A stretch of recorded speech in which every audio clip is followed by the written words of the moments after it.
ఓం గం గణపతయే నమః. స్వర్ణలక్ష్మి నమస్తే అస్తు. పరబ్రహ్మ స్వరూపిణి రాజ్యం దేహి ధనం దేహి సర్వకామాంచ దేహి మే. మనం ఏప్రిల్ మంత్ యొక్క రాశి ఫలాల గురించి మాట్లాడుకుంటున్నాం. అందులో భాగంగా ఈ మాసంలో 3 ముఖ్యమైన విషయాలని. ఒకటి, ఈ ఏప్రిల్ మంత్ లో మనకి 4 గ్రహాలు మారుతూ ఉన్నాయండి. అవి ఏంటంటే సూర్యుడు, కుజుడు, బుధుడు, శుక్రుడు. ఈ 4 గ్రహాలు ఏప్రిల్ మంత్ లో మారుతూ ఉన్నాయి.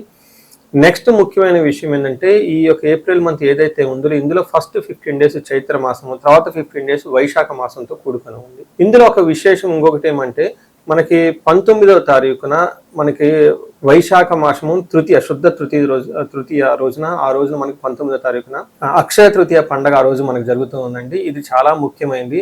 అంతేకాకుండా వైశాఖ మాసంలో ఉదక కుంభదానం అంటారు. ఇది చాలా మందికి ఐడియా ఉండదు. ఒక ఉదక కుంభదానం అంటే నథింగ్ బట్ అంటే వాటర్ బాటిల్ అని మనం అనుకోవచ్చు. కుంభం అంటే ఒక చెంబు లాంటిది కానీ, పాత్ర లాంటిది కానీ, మనకి పూజా షాపులు అమ్ముతూ ఉంటారు అనమాట. అలాంటి చెంబు లాంటిది, ఇత్తడిది కానీ, రాగిది కానీ తీసుకొని దాని నిండా నీళ్లు పోసి అందులో కొంచెం ఏదైనా జీలకర్ర కానివ్వండి, లేదంటే సుగంధభరిత యాలకులు కానీ వేసేసి, ఒక చిన్న స్వీట్ కానివ్వండి, లేదంటే ఒక చిన్న బెల్లం ముక్క కనేసి ఆ నీటిని అలా దానం చేయటాన్ని ఉదక కుంభదానం అంటారు. మనకి శ్రీరామనవమికి పానకం వడపప్పు పంచడంలో కూడా ముఖ్య ఉద్దేశం కూడా ఇది. అలా గనక నీళ్లు గనక పంచి ఇవ్వగలిగితే చాలా లాభప్రదంగా ఉంటుంది అని మనకి శాస్త్రాలు వివరించడం జరిగింది. సో ఈ ప్రకారం మనం చూసుకుంటే ఉదక కుంభదానం అది పర్టికులర్గా అమావాస్య తర్వాత మనకి వైశాఖ మాసం వస్తుంది. ఈ వైశాఖ మాసం ఇలా గనక చేయగలిగితే ఎంతో పుణ్యప్రదము, ఎంతో శుభప్రదము, అందరికీ విపరీతంగా ధనము ధాన్యము కలిసి వచ్చే అవకాశం ఎక్కువగా ఉంటుంది. ఇది చాలా సింపుల్ ప్రొసీజరు. చక్కగా దీన్ని చేసుకొని పెద్దవాళ్ళకి కనుక దానం చేయగలిగితే, పండితోత్తములకు కానీ, బ్రాహ్మణులకు కానీ, వేద పండితులకు కానీ అలా ఒక ఉదక కుంభాన్ని కనుక దానం చేయగలిగితే, వాళ్ళ ఆశీర్వాదం తీసుకుంటే గురుబలం విపరీతంగా పెరిగి ధనము ధాన్యము సంతానము సమృద్ధిగా ఉండే అవకాశం ఎక్కువగా ఉంటుంది. సో ఈ యొక్క ఏప్రిల్ మంత్లో ఉన్న ఈ ముఖ్యమైన విశేషాలు, పండగలు మీరు తెలుసుకున్నారు కాబట్టి తగు విధమైన మీరు రెమెడీస్ లాగా చేసుకుంటే అంతా బాగుంటుందండి. అందరూ చక్కగా ఉండాలని, ఈ రాశి వాళ్ళు అష్టైశ్వర్యాలతో ఉండాలని చెప్పేసి నేను కోరుకుంటున్నాను. మనం ధనుస్సు రాశి వారికి ఏప్రిల్ 2026 సంవత్సరం ఎలా ఉందో చూద్దాం. అందులో ముఖ్యంగా ధనుసు రాశి కనుక చూసుకుంటే కొంచెం ఛాలెంజింగ్గా ఉండే ఈ ఏప్రిల్ మంత్ మీరు గమనించాలి. ధనుసు రాశి ఇందులో చూస్తే ఇందులో ఉన్న నక్షత్రాలు ఫస్ట్ గమనిస్తే, ఇందులో మూల 1, 2, 3, 4 పాదాలు, పూర్వాషాఢ 1, 2, 3, 4 పాదాలు, ఉత్తరాషాఢ ఫస్ట్ పాదం అంతా ఈ రాశిలో ఉంటారు.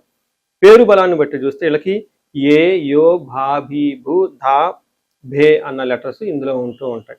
మనం ముందుగా చెప్పుకునే విధంగా 4 గ్రహాల యొక్క మారుతూ ఉండటంతో ఈ రాశి వాళ్ళకి ఎలా ఉందో మనం గ్రహం టు గ్రహం చూద్దాం.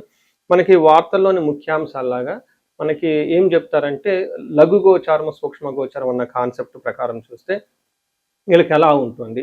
ఇందులో ఫస్ట్ 15 డేస్ వీళ్ళని మానహాని, అవమానించాలి అన్న యాటిట్యూడ్తో ఎక్కువ ఉంటారు వీళ్ళ చుట్టూ జనాలు.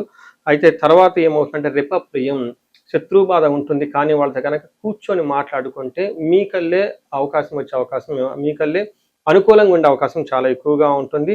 విపత్తిం, అనుకోకుండా మీకు వేరే వాళ్ళ ద్వారా ఆపదలు వచ్చే అవకాశం ఉంటుంది. ఫైనల్గా ధనం రావాల్సినంత ధనం రాకుండా కొంచెం ఇబ్బందులు పడే అవకాశం ఉంటుంది. సో ఏ ప్రకారంగా చూసుకున్నా కానీ ఇది అంత కొంచెం మంచిది కాదు.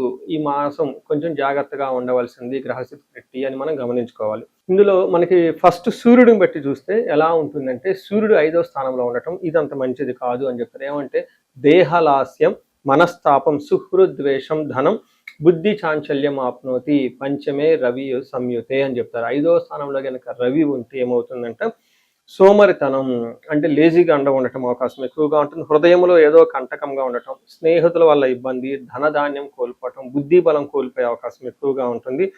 చాలా బుద్ధి చాంచల్యం ఆప్నోతి అని చెప్తారు. అంటే బుద్ధి అనేది నిలకడగా ఉండకుండా అటు ఇటు ఎక్కువగా ఊగిసలాడుతూ ఉంటుంది. రకరకాల డెసిషన్లు తీసుకుంటూ ఉంటారు. ఈ రోజు ఒక ప్లానింగ్ ఉంటుంది, రేపు ఒక రోజు ప్లానింగ్ ఉంటుంది. వీటన్నిటికంటే కూడాను మీరు ఎక్కువగా ప్లేజరస్కి ఎక్కువగా టైం స్పెండ్ చేసే అవకాశం ఎక్కువ ఉంటుందని గమనించుకోవాలి. సీరియస్గా చేయవలసిన పనులన్నీ పోస్ట్పోన్ చేసుకుంటూ అన్వాంటెడ్ లేదంటే ఉపయోగం లేని పనులతో ఎక్కువగా వృధాగా టైం గడిపే అవకాశం ఎక్కువ ఉంటుందని గమనించాలి.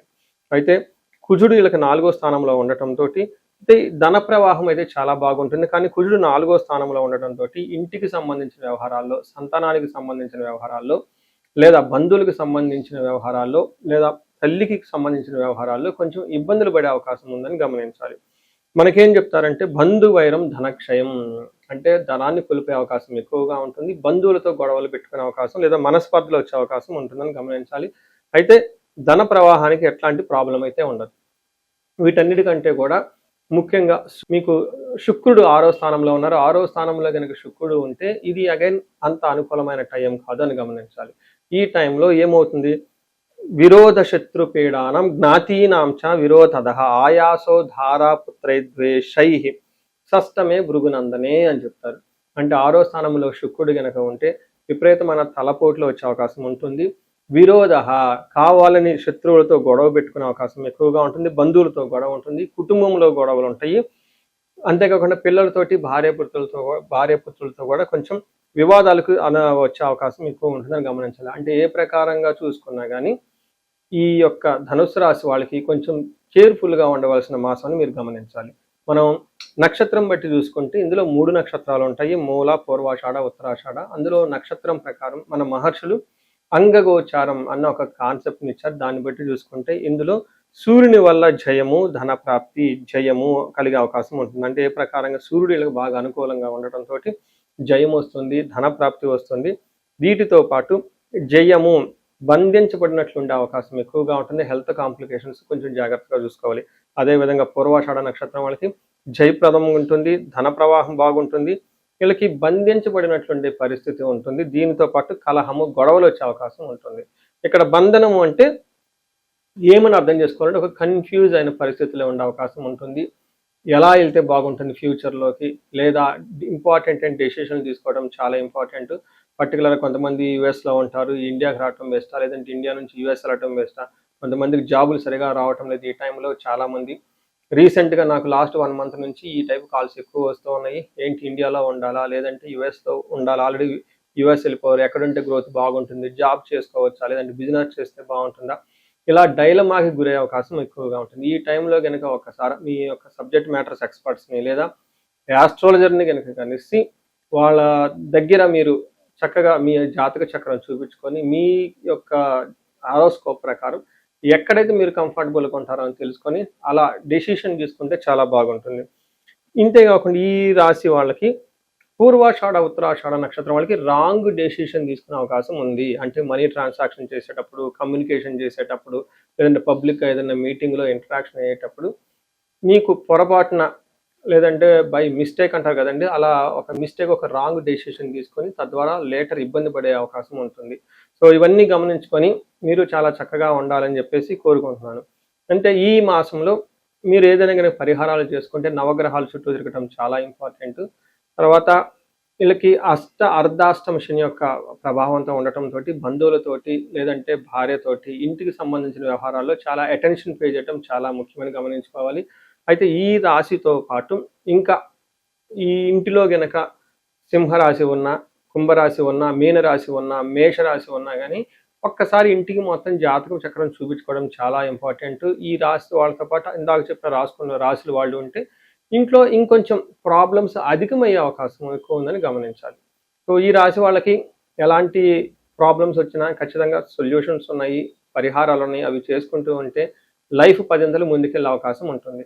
ముఖ్యంగా మీ ఏజ్ కనుక 35 to 45 ఉండి అందులో మీరు సరైన గ్రోత్ లేకుండా మధ్యలో ఎక్కడో ఆగిపోయారు, స్ట్రక్ అయిపోయారు, లైఫ్లో ముందుకెళ్ళటం లేదు అని మీకు ఎక్కడైనా అనిపిస్తే దానికి సంబంధించిన ఒకసారి జాతక చక్రం చూపించుకొని ఏమైనా శాపాలు ఉన్నాయా, ఏమైనా గ్రహ పీడలు ఉన్నాయా అవి చూసుకొని పరిహారాలు చేసుకుంటే లైఫ్ 10 ముందుకెళ్తుంది.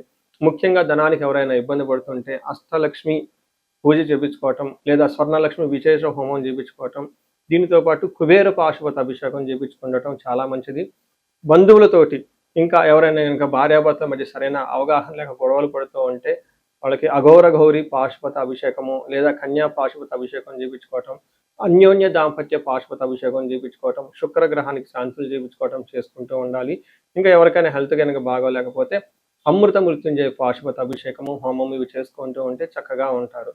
సో మీకున్న ఎలాంటి సమస్య అయినా కనుక అనిపిస్తే ఒక్కసారి కాల్ అపాయింట్మెంట్ తీసుకొని కింద కనిపిస్తున్న నెంబర్కి కాల్ చేయండి. మీరు అష్టైశ్వర్యాలతో ఉండాలి, భోగభాగ్యాలతో ఉండాలని చెప్పేసి నేను కోరుకుంటున్నాను. నమస్తే.